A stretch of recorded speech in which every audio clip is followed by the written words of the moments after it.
Havia o patrono santo da natureza, o profeta da utilidade, o campeão da liberdade de expressão, os inimigos padres adversários, a religião organizada e o pensador quintessencial do século XVIII, razoável, cético, pragmático. Os filósofos modernos, neste episódio de A Tradição Ocidental.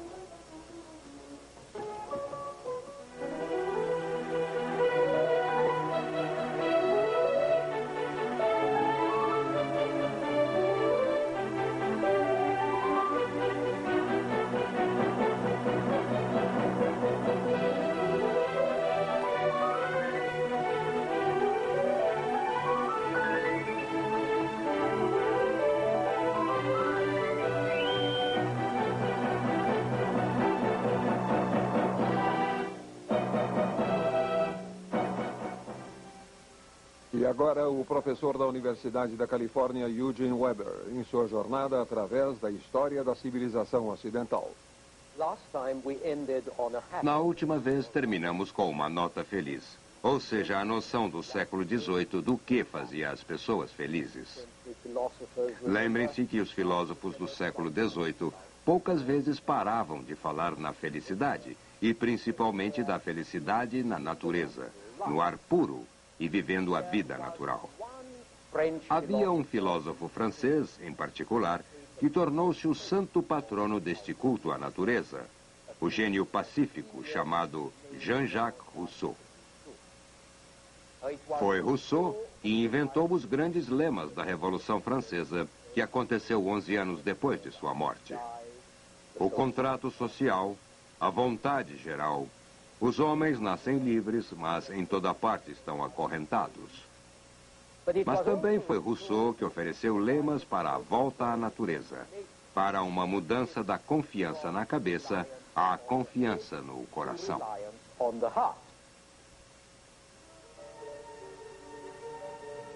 Rousseau pedia por seres humanos que eram genuínos em um mundo que era genuíno. Mães cuidando de seus próprios bebês. Pais criando seus próprios filhos.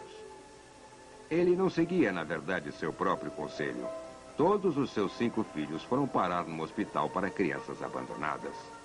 Mas sua influência iria produzir uma mudança radical em gosto, inclusive uma nova apreciação da beleza natural, do selvagem, das florestas, das paisagens. Montanhas e lugares selvagens que eram considerados incômodos no fim do século XVIII, tornaram-se visualmente excitantes, espiritualmente encantadoras.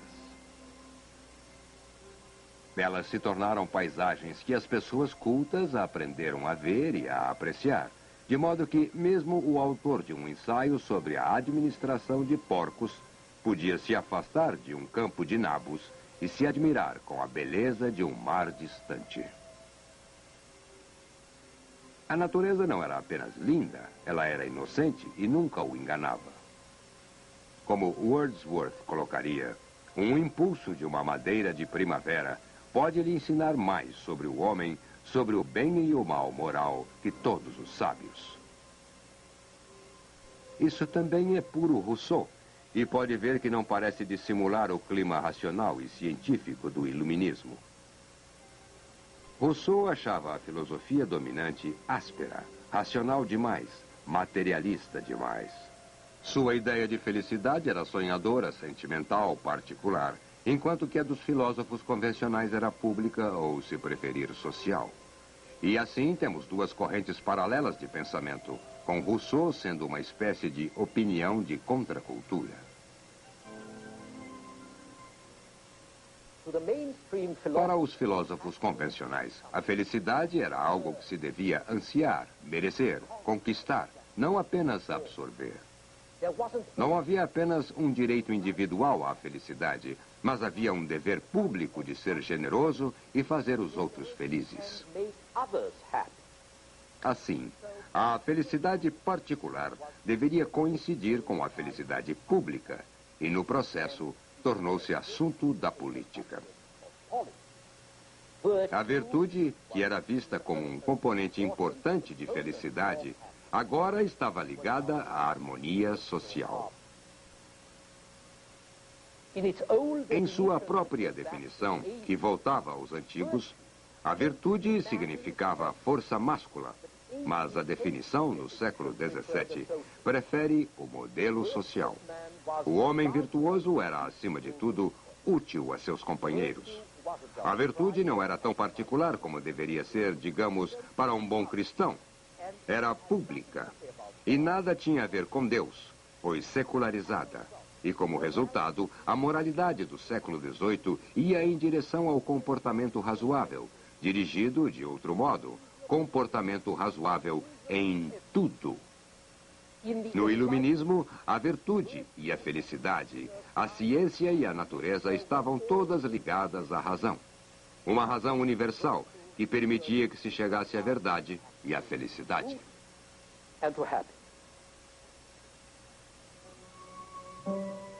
E a razão era também o segredo do progresso. O progresso material que acompanhava o progresso intelectual e que trazia com ele o progresso moral. E com este progresso vinha o otimismo, uma invenção do século XVIII, e também a noção de utilidade, valor, que eram combinados e simbolizados em cenas como essa. A utilidade foi definida pelo alto sacerdote Jeremy Bentham como a propriedade ou tendência de algo para preservá-lo de problemas e sofrimentos, ou lhe trazer algum bem. Assim, para o indivíduo, a utilidade era o que aumentava a felicidade de uma pessoa ou seu bem-estar. Mas para a sociedade, a utilidade se traduzia numa regra em que a medida de uma política estar certa ou errada era demonstrada por uma felicidade maior ou para um maior número de pessoas.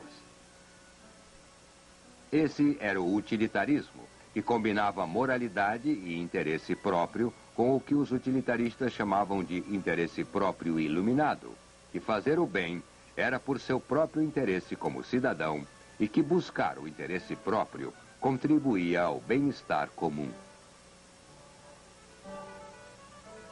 Os promotores da Revolução na América eram utilitaristas, como Benjamin Franklin, bem como os fundadores das economias liberais, como o escocês Adam Smith.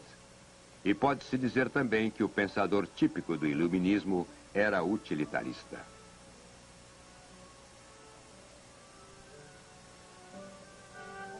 Com reformistas como Voltaire ou como o italiano Beccaria, o utilitarismo tomou a forma do que Voltaire chamava de senso comum. Era em nome do senso comum que eles propuseram reformas. Acabem com as execuções públicas, dizia Beccaria. Acabem com as prisões arbitrárias e com a tortura. A pena de morte deve ser abolida. Façam julgamentos políticos. Punições devem ser moderadas e ter o peso do crime. E tenham uma lei sem exceções, de acordo com as classes. Acima de tudo, sejamos capazes de argumentar sobre esses assuntos. Deixemos que haja liberdade de pensamento e de expressão. Foi baseado nisso que Voltaire entrou em confronto com a Igreja, que não permitia a liberdade de expressão. E a partir disso, ele concluiu que a Igreja e seus padres eram os maiores inimigos do progresso e, portanto, da humanidade.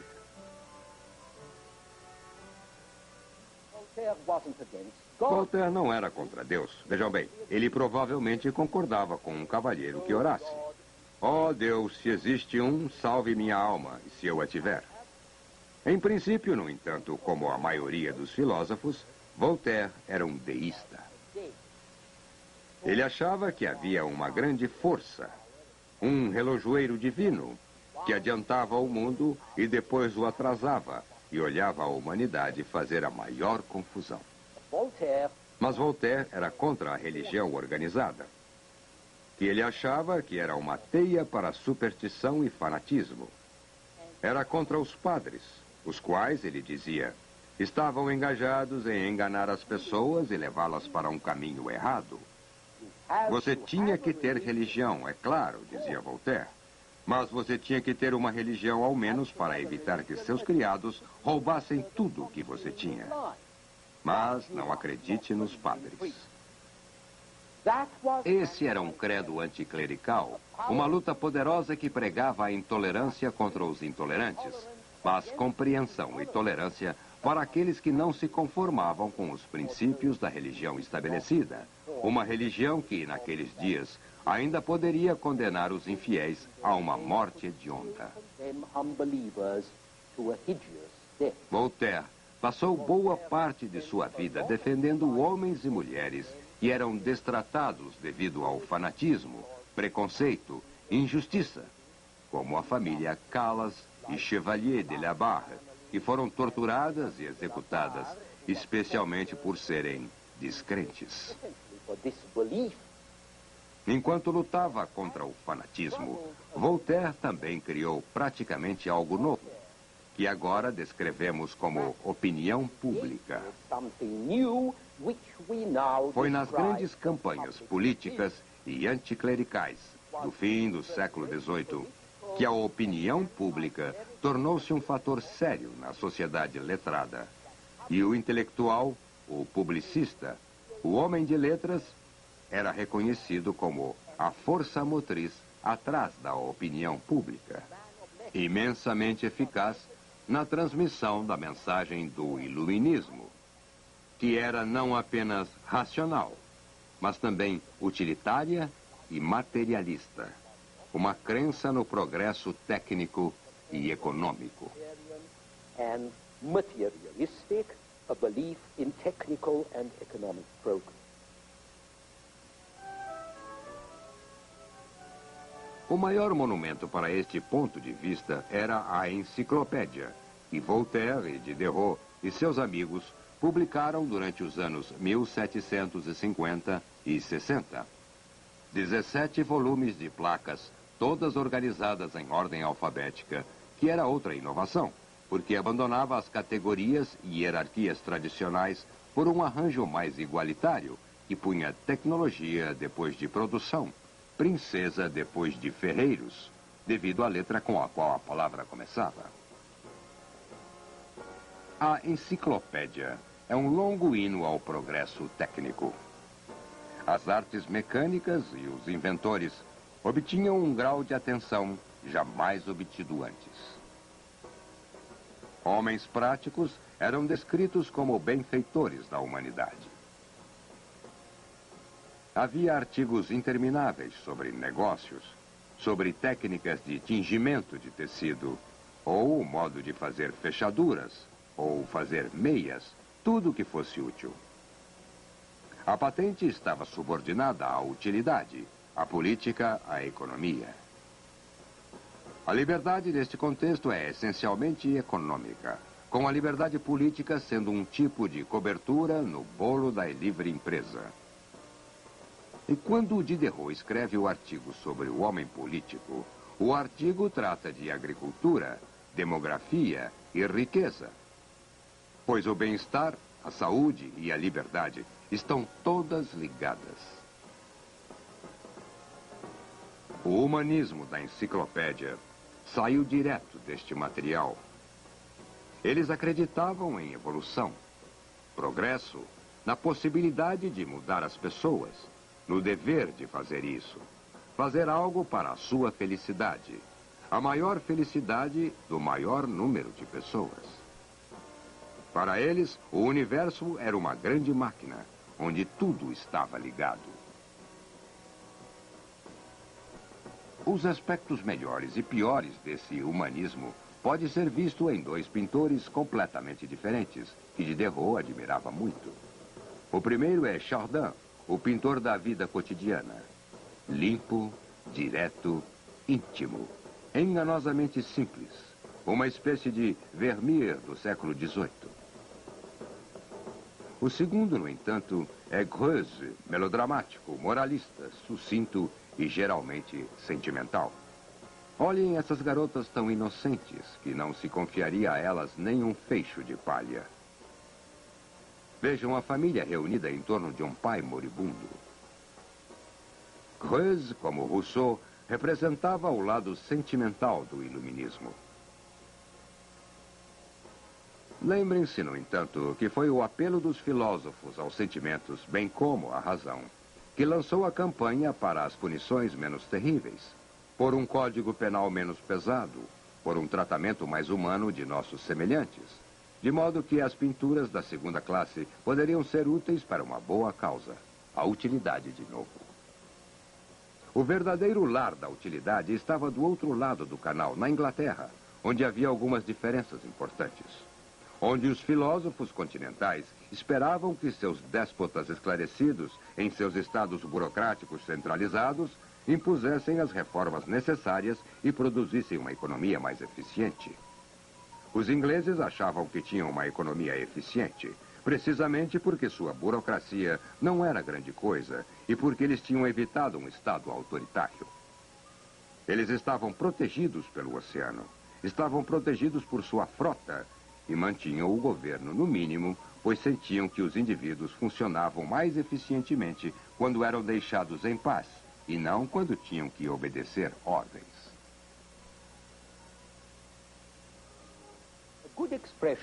Uma boa expressão disso foi a Fábula das Abelhas, de Bernard Mandeville, publicada em 1723.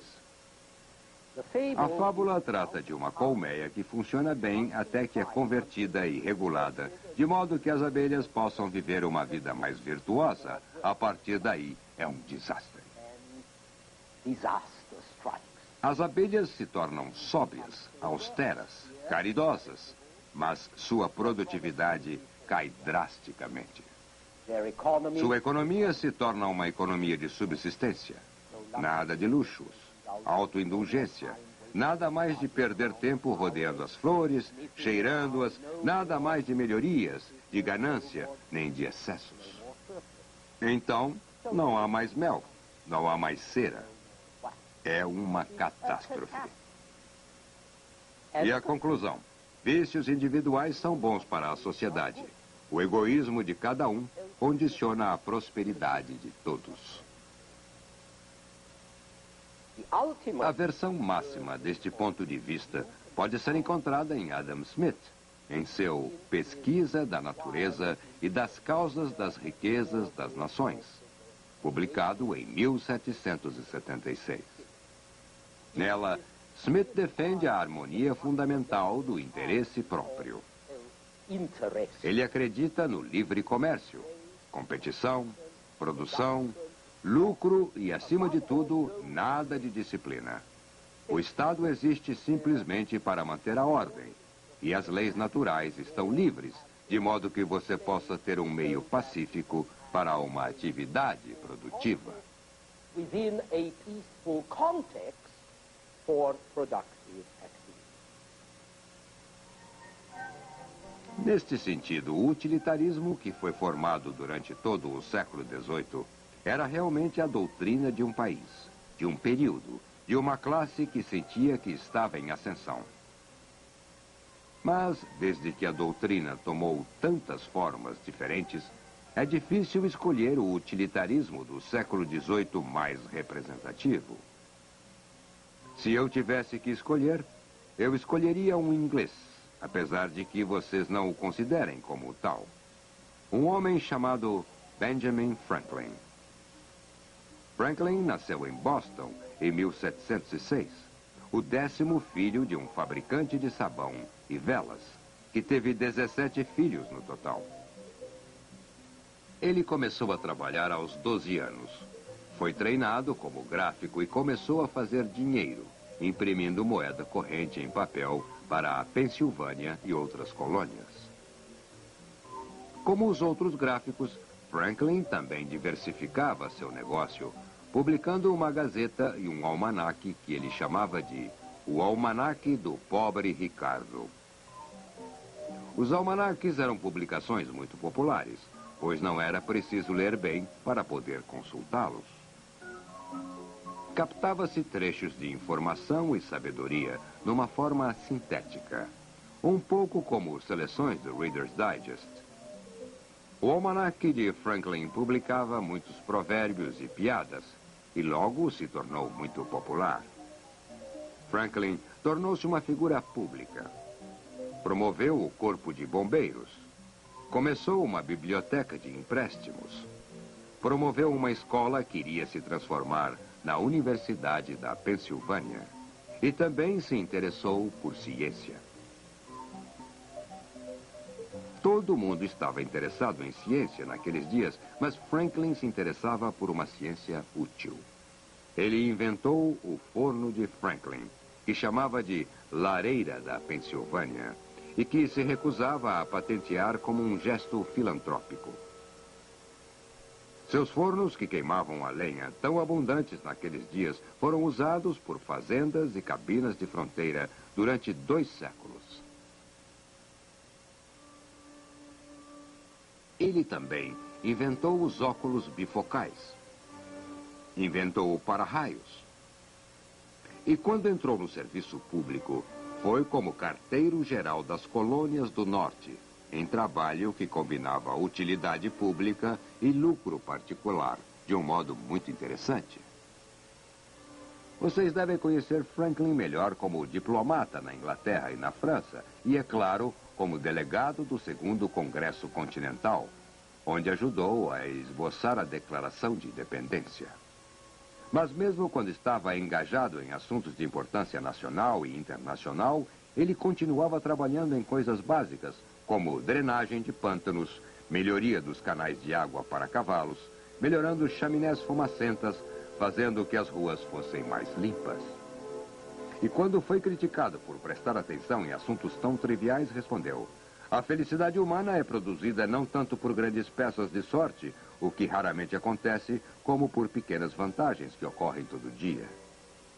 Explicava que se você ensina um jovem a se barbear e a manter a navalha em ordem, você contribui mais para a sua felicidade do que se fizer algo mais grandioso, porque, vou citá-lo, ele escapa do aborrecimento frequente de esperar por barbeiros com seus dedos sujos, hálito desagradável e navalhas sem corte. Ele poderá se barbear quando tiver vontade e com um bom instrumento. Em sua autobiografia, Franklin insiste que Deus ajuda a quem se ajuda. O destino da pessoa é determinado em grande parte por seus atos, ele declara. E se você quiser vencer, aprenda as regras da natureza, especialmente da natureza humana. Assunto em que Franklin é tão realista e pragmático como qualquer outro. De certo modo, seu almanaque do pobre Ricardo serve como guia através do território arriscado chamado vida. Como pode contar com os outros quando não pode contar consigo mesmo? Por que culpar os lobos de comerem as ovelhas quando os homens comem muito mais do que os lobos? Quanto melhor entender o mundo, diz o pobre Ricardo, menos gostará dele. Mas Franklin não desprezava seus semelhantes, ele apenas não os exaltava. Eles eram falíveis, iludidos consigo mesmos, cruéis e irresponsáveis. E ainda assim, eles eram capazes de iluminação, de melhorias. Então, mesmo que o mundo fosse um lugar difícil, onde os fortes comiam os fracos e o privilégio estava na posição, o mundo poderia se tornar mais suportável por atos de consertos pequenos e graduais, por autodisciplina, por autoconfiança. Quanto a Deus, dizia Franklin, ele estava melhor servido fazendo o bem aos homens.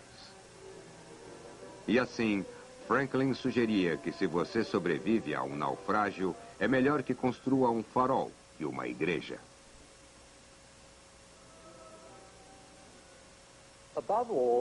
Acima de tudo, Benjamin Franklin era cético e pragmático, nunca pomposo, nunca solene, nunca sistemático quanto à sua filosofia. Ele foi o campeão dos projetos úteis.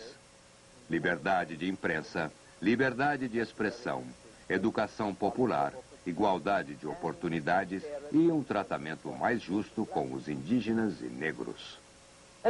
Havia algo paradoxal quanto a esse homem prático que algumas vezes parecia com Hobbes, trabalhando tanto para melhorar essa terrível natureza humana que temos. Mas ele o fez porque achava que ainda poderíamos ser persuadidos para um curso de ação que poderia tornar nossa sociedade menos ignorante, menos maldosa, Um pouco mais, como colocar, um pouco mais humana. Aqui estava o fator fundamental do século XVIII, o século pensado em ação, razoável, utilitário, pragmático, reformista, não revolucionário, convencido que Deus ajuda aqueles que se ajudam, que se expressou dramática e efetivamente em 1776, na Revolução Americana, como veremos em nosso próximo programa. As we shall see in our next program.